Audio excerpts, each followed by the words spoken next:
Hello student, success coaching classes में आपका स्वागत है। यदि आप चैनल में पहली बार आए हैं तो चैनल को सब्सक्राइब कर ले और बेल आइकन को ऑल में प्रेस कर ले ताकि आने वाले सभी वीडियो का नोटिफिकेशन टाइम पर मिल जाए। आज हम डिस्कस करने वाले हैं क्लास 8 का साइंस का चैप्टर नंबर 2, जिसमें आपको बताने वाले हैं धातु एवं अधातु। इससे पहले चैप्टर नंबर 1 हम आपको वीडियो दे दिए हैं। ये हमारा क्या टॉप 17 प्रश्न है, लेकिन बहुत ही ज़्यादा इंपॉर्टेंट आपका बोर्ड एग्जाम के लिए। हर एक क्वेश्चन आपका बोर्ड एग्जाम के लिए बहुत ज़्यादा इंपॉर्टेंट है। चलिए हम लोग देखते हैं।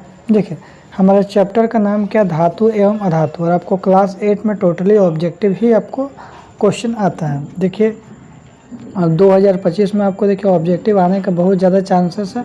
अब आगे अगर सब्जेक्टिव आएगा तो इसको सब्जेक्टिव एवं हमको कराया जाएगा।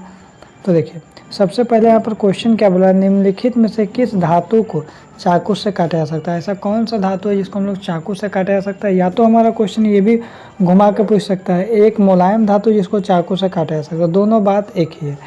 ऐसा कौन सा धातु जिसको चाकू से काटा जा सकता है। या तो हम लोग ये भी बोल सकते हैं एक मुलायम धातु जिससे चाकू से काटा जा सकता है। तो उसका आंसर बिल्कुल राइट आंसर हो जाएगा, सोडियम हो जाएगा। एकदम बिल्कुल रट लीजिएगा, बहुत ज़्यादा इंपॉर्टेंट है। आगे देखिए, सबसे अधिक सक्रिय अधातु कौन सा, अधातु कौन सा सक्रिय अधातु, तो याद रखिएगा फास्फोरस।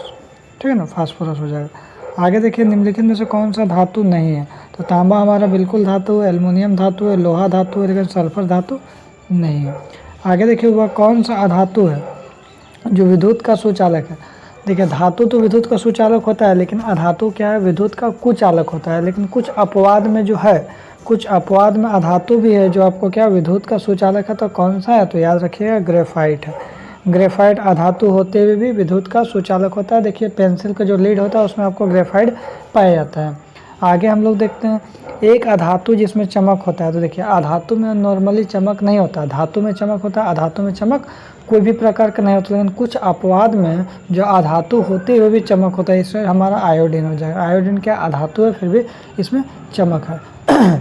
आइए देखते हैं क्वेश्चन नंबर 6 क्या बोल रहा है हमारा। तो सबसे अधिक सक्रिय धातु कौन सा है, सबसे अधिक सक्रिय धातु जो तुरंत खुला रखिएगा तुरंत जल जाएगा, तो पोटेशियम बिल्कुल राइट आंसर हो जाएगा। उसके बाद क्या होता है, सोडियम हो जाता है। आगे देखिए, एक उच्च आघात वर्ध धातु जिसका उपयोग खाद्य पदार्थ को पैक करने के लिए किया जाता है। तो याद रखिएगा, खाद्य पदार्थ को अपने खाने पीने वाले वस्तु को पैक करने के लिए किसका उपयोग हम लोग करते हैं, एल्युमिनियम का बर्तन का हम लोग उपयोग करते हैं। तो हमारा आंसर एल्युमिनियम हो जाएगा। एक अधातु का नाम बताइए जो कठोर होता है, मतलब अधातु भी और कठोर हो। तो देखिए, कौन सा हो जाएगा हमारा, हीरा। हीरा क्या है, जो हमारा अधातु होते हुए भी बहुत ज़्यादा कठोर है। आगे हम लोग देखते हैं, कमरे के ताप पर द्रव अवस्था में, देखिए क्या बोला, लिक्विड अवस्था में, कमरे के ताप पर द्रव अवस्था में रहने वाले अधातु कौन सा है। अगर आपको अधातु बोलेगा तो आप क्या बोलिएगा, आप आंसर ब्रोमीन मारिएगा। क्या मारिएगा, ब्रोमीन मारिएगा। ठीक है, जो हमारा आंसर यहाँ पर ब्रोमीन दिया है। लेकिन सेम क्वेश्चन यही है, लेकिन यहाँ पर अधातु की जगह हमारा क्या बोल देगा, धातु बोल देगा। तो हम लोग क्या बोलेंगे, तो हमारा यदि धातु रहेगा ना, देखिए यहाँ पर अगर हम लोग अ को हटा देते हैं, अगर हमारा धातु रहता तो हमारा आंसर क्या हो जाता है, पारा हो जाता है। क्या होता है, पारा। ठीक है, उन्हें कमरे के ताप पर द्रव अवस्था में रहने वाला धातु हम बोलेगा तो क्या बोलेंगे, पारा बोलेंगे। लेकिन यहाँ अधातु बोला है तो ब्रोमीन बोलेंगे। आगे देखिए, वह कौन सा धातु है जो द्रव अवस्था में पाया जाता है। देखिए, हम तुरंत बोले थे, सेम क्वेश्चन आ गया, कौन सा धातु है, तो याद रखिएगा हमारा पारा हो जाएगा, जिसको हम लोग Hg भी बोलते हैं। आगे देखिए, कौन सी धातु है विद्युत का सबसे अच्छा चालक है। विद्युत का सबसे अच्छा चालक क्या है, तो याद रखिएगा सबसे अच्छा जानते हैं क्या हो जाएगा, हमारा चांदी हो जाएगा। और चांदी अगर ऑप्शन में आपको ना रहे तो चांदी के बाद क्या होता है हमारा कॉपर, जिसको हम लोग तांबा बोलते हैं। ठीक है, चांदी है तो इसलिए चांदी मारे है, चांदी ना रहेगा तो हम लोग तांबा मार देंगे। ठीक है, आगे देखिए, कमरे के ताप पर द्रव अवस्था में रहने वाला धातु कौन सा है। देखिए, कमरे के टेम्परेचर पर, तो याद रखिएगा हमारा पारा हो जाएगा। आगे देखिए, बोल रहा है वह कौन सा अधातु है जो ठोस अवस्था में पाया जाता है। कौन सा धातु है जो ठोस अवस्था में पाया जाता है, तो आपको हीरा। आगे यदि हम लोग देखते हैं, धातुओं का वह गुण जिसके कारण उसको पीट कर शीट में परिवर्तन किया जाता है, तो उसको हम लोग क्या बोलते हैं, तन्यता का, धातुओं का वह गुण जिसके कारण उसको पीट कर पतला शीट में परिवर्तित किया था, उसको हम लोग इस गुण को हम लोग क्या बोलते हैं, आघात वर्धनता बोलते हैं। क्या बोलते हैं, आघात वर्धनता।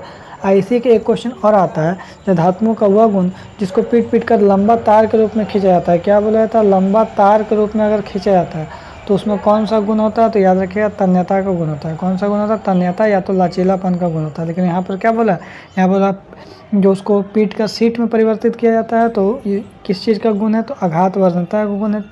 और पतला तार के रूप में खींचा जाता है तो किस चीज़ का गुण है? तन्यता का गुण है। आगे देखिए, इनमें से कौन सा ठंडे जल के साथ तेज़ी से अभिक्रिया करती है? ठंडा जल के साथ तेज़ी से अभिक्रिया कौन करता है? सोडियम कर जाता है। आगे हम लोग देखते हैं, धातुएं सामान्यतः ठोस होता है, जानते हैं सभी धातु ठोस होता है। निम्नलिखित में से कौन सा धातु कमरे के तापमान पर द्रव अवस्था में पाया जाता है? फिर वही घुमा के क्वेश्चन पूछ दिया, मरकरी, इसको हम लोग पारा भी बोलते हैं। आगे देखिए, धातुओं के किस गुण के कारण उसका तार खींचे जाता है? तभी हम तुरंत ही बताया था कौन सा गुण, तन्यता या तो लचीलापन होगा। तो इसमें टॉप 17 क्वेश्चन है, लेकिन बहुत ही ज़्यादा मोस्ट इंपॉर्टेंट क्वेश्चन था। इसलिए यदि आपको वीडियो अच्छा लगे तो लाइक शेयर एंड कमेंट जरूर करें। फिर मिलते हैं हम लोग नेक्स्ट वीडियो में। Thank you so much.